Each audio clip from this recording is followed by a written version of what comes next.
તો આ સાથે અનેક મોટી ખબર જોઈએ તો ભાજપમાં જે પ્રમાણે અસંતોષ જોવા મળી રહ્યો છે, અસંતોષને ખાળવા, ડેમેજ કંટ્રોલ કરવા હાલ બેઠકોનો ધમધમાટ શરૂ થઈ ચૂક્યો છે।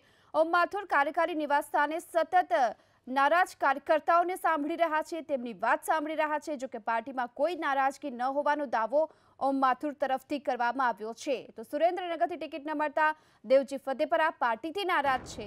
રાજકોટથી મોહન કુંડારિયાને રિપીટ કરાતા વાંકાનેરમાં વિરોધના સૂર ઉઠ્યા। જીતુ સોમાણી કે જેને અપક્ષ લડવાની તૈયારી દર્શાવી, તો વલસાડમાં ડોક્ટર કેસી પટેલને ટિકિટ મળતા તેમના જ ભાઈ ડીસી પટેલ અત્યારે બળવાના મૂડમાં છે। તો આ તમામ જગ્યાઓ પર જે નારાજગી સામે આવી રહી છે તેને દૂર કરવા માટે, ડેમેજ કંટ્રોલ કરવા માટે ઓમ માથુર કે જેઓ હાલ અત્યારે બેઠકો કરી રહ્યા છે, જે નારાજ કાર્યકર્તાઓ છે તેમને સાંભળવામાં આવી રહ્યા છે, પરંતુ હાલમાં ભાજપ તરફથી નારાજગીનો છેદ ઉડાડવામાં પણ આવી રહ્યો છે।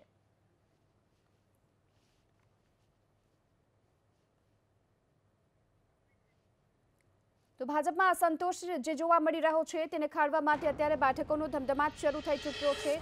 ત્યારે ભાજપના ચૂંટણી પ્રભારી ઓમ માથુર કે જેઓ હાલ અત્યારે નારાજ કાર્યકર્તાઓની વાત સાંભળી રહ્યા છે, કારણ કે કુલ 3 જગ્યા પર ભાજપમાં નારાજગી જોવા મળી રહી છે, જેમાં સુરેન્દ્રનગર, રાજકોટ અને વલસાડમાં હાલ આ પ્રકારની સ્થિતિ સામે આવી રહી છે।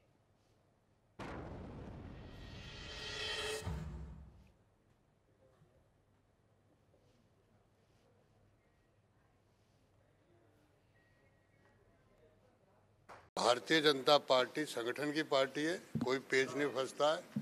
सारी चीजें विचार करके उपयुक्त समय पे आपको उम्मीदवार आपके सामने होंगे 26 ही सीटों पर, और 26 ही सीट हम जीतने वाले हैं। कोई किसी प्रकार का संतोष नहीं है। आपने देखा जितने टिकट गए सब काम पे लग गए पूरी तरह से।